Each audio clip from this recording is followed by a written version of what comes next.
पत्थर पे घिसी जाने के बाद सुरखुरू होता है इंसान ठोकरें खाने के बाद।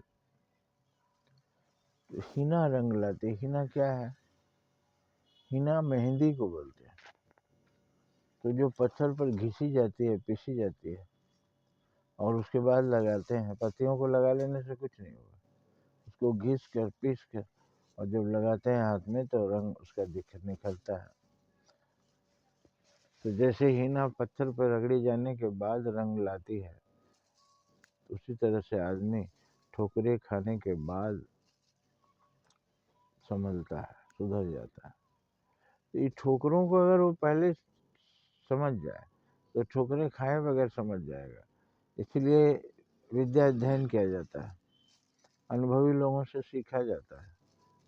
आप अनुभव करेंगे तो अनुभव करते करते समाप्त हो जाएंगे, और बुक्स पढ़ते पढ़ते, किताबें पढ़ते पढ़ते, गुरु के ज्ञान से, बड़ों के द्वारा जो ज्ञान प्राप्त करेंगे उससे आपको ठोकरें खाए बगैर ज्ञान हो जाएगा।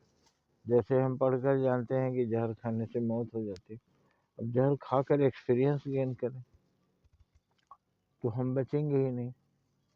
एक्सपीरियंस कौन बताएगा? तो उन महापुरुषों के वचन से ध्यान देते हैं कि जहर खाने से आदमी मर जाता है, तो बिना खाए भी जान जाता है। और देखते हैं बहुत से लोग जहर खा के मर गए, तो हम उससे बचते हैं। ये जहर क्या है? बुरे कर्म ही जहर हैं। दूसरों को धोखा देना, दूसरों को लूटना, दूसरों को ठगना, दूसरों को तकलीफ देना, यही सब बुरे कर्म है।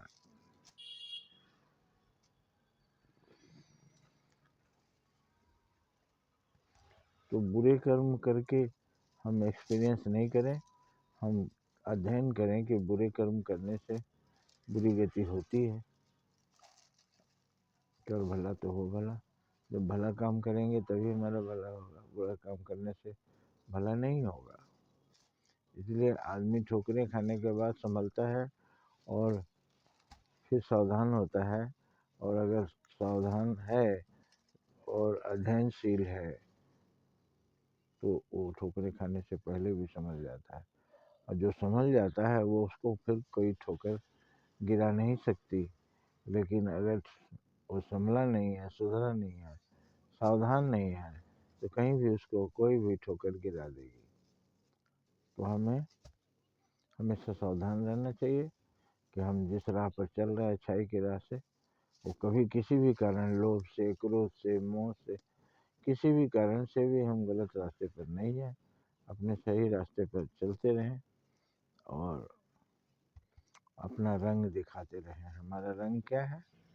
हम ब्रह्मास्मि में ईश्वर हूँ, मेरे अंदर ईश्वर है, और जहाँ भी मैं प्रकाश करूँगा, लोगों का दुख दूर करूँगा। जय हिंद, जय भारत।